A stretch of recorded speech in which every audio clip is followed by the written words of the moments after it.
Herbert Hoover is still the president at the beginning of the 1930s. However, the financial boom that they enjoyed in the 1920s would not continue.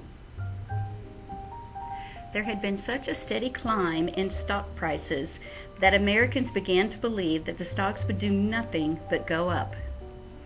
Towards the end of the 20s, some people even borrowed money to buy stocks.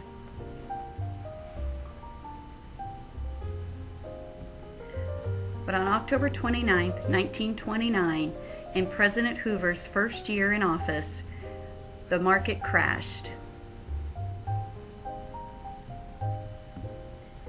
So when the market crashed, many speculators lost everything, and many people panicked and tried to withdraw their money from their bank.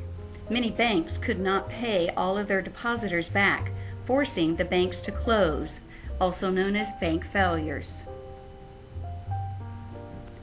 This financial crisis left hundreds of thousands of American men out of work.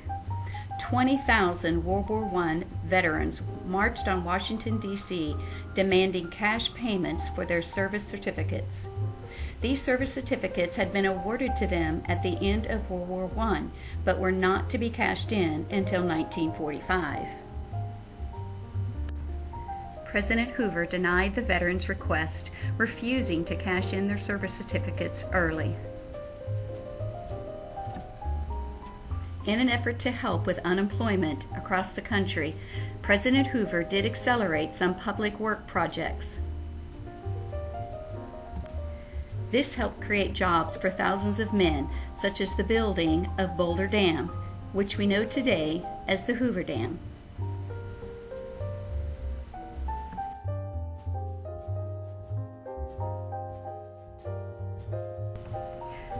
When President Hoover ran for a second term, he came up against Franklin D. Roosevelt. With President Hoover taking the heat for the stock market crash, the bank failures, and the high unemployment rate in the country, he was not elected for a second term. Franklin Delano Roosevelt was elected the 32nd President of the United States. During the beginning of the 1930s, the Great Plains was suffering a severe drought. This drought, along with poor farming practices, brought about devastating dust storms to our farmlands.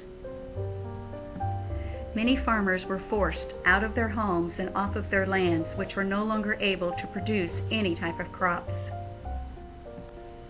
Many of these farming families packed up and migrated to the West. When Franklin Roosevelt took over office as President of the United States, the unemployment rate was at its highest of all time. One of his campaign promises that with him as president would come a New Deal for the country. President Roosevelt's New Deal was a threefold plan for ending the Great Depression through relief, recovery, and reform programs and projects. Under the New Deal was the plan for our Social Security program. The Social Security Administration was a government agency created to help with retirement, disability, and survivors' benefits. Also included in the New Deal was the Federal Deposit Insurance Corporation, or the FDIC. This was a program to help people feel safe depositing their money into banks again, knowing it would be insured by the government. And last, the Securities and Exchange Commission was formed, a government agency created to regulate tradable assets, or securities, and the stock exchange to prevent another financial crisis.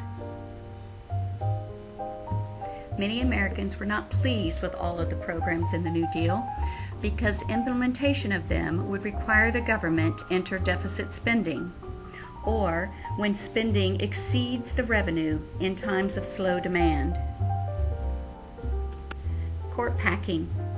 In times of emergency, government expands their power. The Great Depression was one such emergency.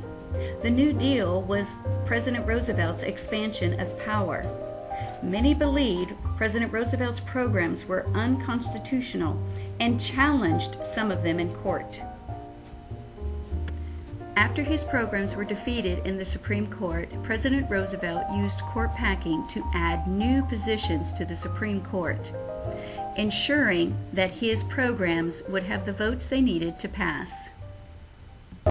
The 1930s and the Great Depression was an extreme hardship on our country, but it did not break us, and soon would be pulling together stronger than ever before.